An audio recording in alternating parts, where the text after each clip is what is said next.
Hi guys, my name is Haley. Today I'll tell you the story of how I ended up in a school for the very poor. One day, my father was offered a job in a tiny town. The position was very promising and he didn't hesitate to take it. I had to pack my bags and hit the road. The house we moved into was ordinary, just like our old one. But what struck me was that compared to the rest of the houses, it looked like some movie star's mansion. The neighbors' houses were old and run down, all cracked with faded paint on the walls, a miserable sight.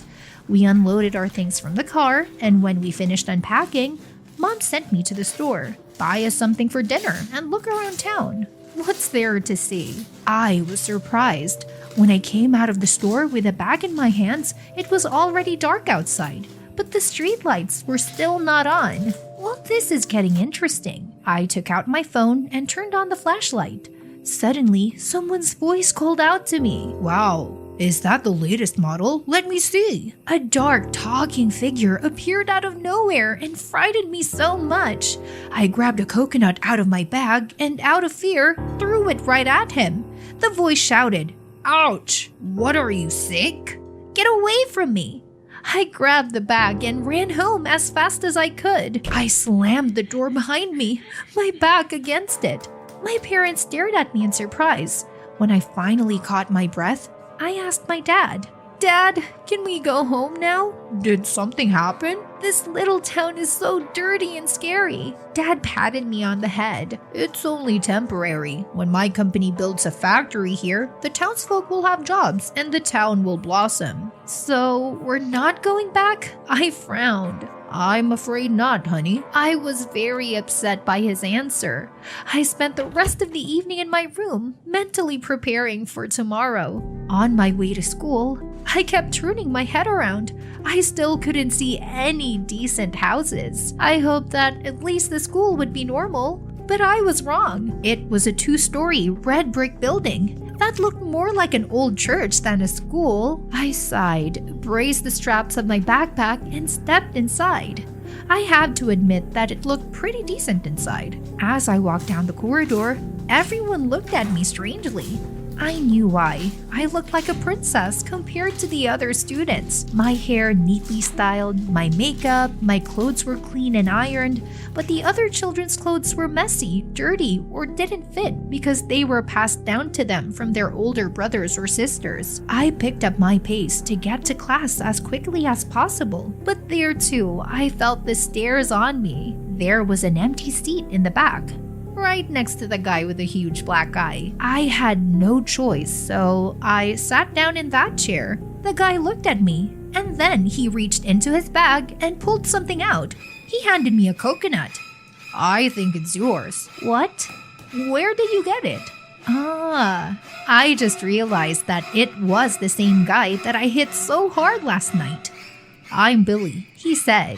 "Sorry, Billy, you just scared me." To my surprise, even though Billy's clothes were old, they were clean and neatly ironed. Billy leaned over and whispered in my ear, "Don't show your weakness. That's the main thing." I nodded, but I wasn't sure what he meant.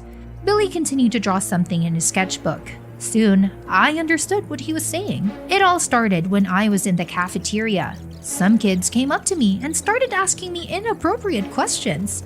They had a clear leader. Her name was Jane. She grabbed my shirt and pulled it. "Nice outfit. Can I have it?" The other guys started touching my stuff and asking stupid questions too. "Where did you steal the makeup?" "Let me borrow your sneakers." They were touching me like I was some kind of museum object, pounding me with questions. I couldn't take it anymore. I stood up and said loudly, "Leave me alone." Jane got a little excited about it. "Wow, a rich girl doesn't like being among the poor. What's that got to do with it?" "You think you're better than us? We'll see about that." I shouldn't have reacted to their behavior. They were just looking for an excuse to start pushing me around. Jane and her gang left me alone, but not for long. For the rest of the day, she and her minions called me names. As I was leaving school, I could hear them whispering about something. I accelerated my step as I walked past. In the evening, I was sitting at home in the living room watching TV when suddenly a pebble hit the window glass. I went to the window and looked outside. There was Jane and her gang standing outside the house. It frightened me that they knew where I lived. I turned away for a second to call my mother. "Mom, look, there's someone outside the window." When Mom came over, we looked out the window again, but there was no one outside. "Don't be crazy, you better go to bed," Mom frowned. Okay, maybe I really imagined it. I listened to my mother and went to my bedroom. I knew I had another hard day ahead of me tomorrow. In the morning, I went to school. I entered the classroom and sat in my seat, but as soon as I did, there was a loud, unpleasant sound, like I farted. Everyone around me started laughing at me and pointing their fingers. "Look, the city girl smells worse than us. Jane started it." "Yeah, she eats her expensive fast food and she gets indigestion." Someone echoed her. I blushed in shame. Billy pointed to my chair. When I stood up, I saw a cushion from the prank store on my chair. The embarrassment was gone, and anger took over me. I grabbed the cushion and threw it at Jane. "Is that the best you can do? A dumb prank for kids?" I sat back in my seat and pretended like nothing had happened. But it turns out it was just a warm-up. At recess, I went to my locker to get my textbooks. But as soon as I opened the door, I was hit with an avalanche of garbage. I landed on the floor and a pile of garbage crushed me. There was so much of it that only my head was sticking out of it. As expected, Jane showed up at the scene. "You're supposed to be rich, so why do you live in a pile of garbage?" I only growled back. I was hoping that if I don't answer Jane, she'll get tired of mocking me. Naive. Jane even took a picture of me on her phone and posted a picture on Instagram with the hashtag #TrashGirl. Now, in addition to the nickname Rich Girl, I had another one. The next class was PE. And not only was everyone trying to throw a ball at me, something else happened. I took a shower, and when I was done, I tried to grab my towel, but it was gone. The changing room was empty. It was all very suspicious. I had to run to the locker with nothing on. I thought I was going to put on my clothes and go home, but my backpack and my clothes were nowhere to be found. I searched all the lockers, every corner, hoping that Jane hid them somewhere here, but she took my things with her. What am I supposed to do? I can't stay here. I felt so sorry for myself. I wanted to cry, but I held back my tears. They won't be able to break me. I noticed on the wall a huge flag. It was the flag of the high school basketball team. That's when an idea popped into my head. I pulled the flag off the wall and wrapped it around me like a dress. I even tied some rope around it. I don't think I would have worn it to prom, but it turned out pretty good. I peeked cautiously from behind the door. There was no one in the hallway. I took advantage of the moment to dash out into the hallway and head for the exit, but I didn't even have time to take a couple of steps. The bell rang deafeningly. It was the end of me. All the doors of the classrooms opened, and the students poured out into the hallway. At first, they froze in shock, but then a deafening wave of laughter came over me. They were pointing and giggling at me. Guess who made fun of me the most? "Nice dress. Where did you get it?" Jane winked. Kids took out their phones and started taking pictures of me. My face turned red with shame. I wanted to walk away, but my legs were shaking and wouldn't listen to me. I looked around. In the crowd of these fools, I saw Billy's face. He was whispering something.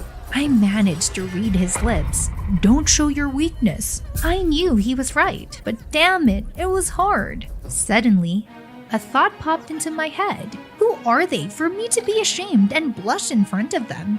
This thought gave me strength. I clenched my fists and exhaled. Then one step at a time, I headed towards the exit. I walked like a model on a catwalk. even stopping and posing for the camera. Billy winked and took a picture of me too. I stopped behind Jane on purpose. She wasn't hiding her anger. She didn't like that I was taking matters into my own hands. I leaned over and whispered in her ear, "If you don't return my things tomorrow morning, I'll report you to the police." And I went on with my catwalk.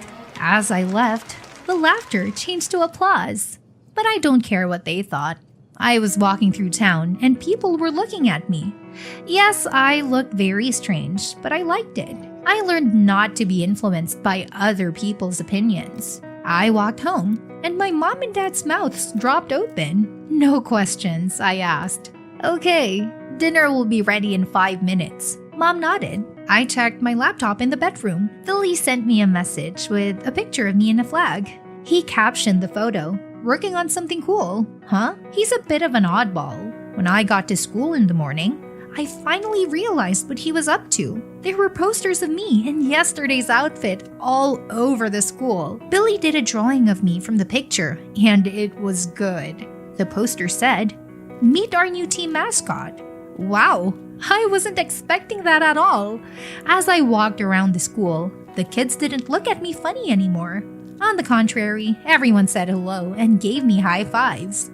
In my locker, I found all the things Jane took from me. A little later, when I was in PE class, our coach came up to me. He saw the poster and said I looked really good as a mascot. "We need such a confident and beautiful mascot." All the guys voted for it. Even Jane, a little hesitantly, said yes. So of course I said yes. Dad, upon hearing the news, came to basketball practice right away. He was holding a big box in his hands. Turns out he told his boss about the school team, and he agreed to fund it. Dad handed out beautiful new uniforms to the players, and I got one too. I am, after all, their mascot. You know, our team even started winning. Going to school got easier, and with the factory and the new jobs, the town, the houses, and the people in it started to transform. Residents have become neater and more beautiful, and most importantly, kinder. Have you ever been bullied by kids at school? Did you manage to fight them off? Or maybe you moved to another city and took a long time to get used to it? Share your stories in the comments. I'll be sure to read each one. Like this video and don't forget to subscribe to our channel. Bye.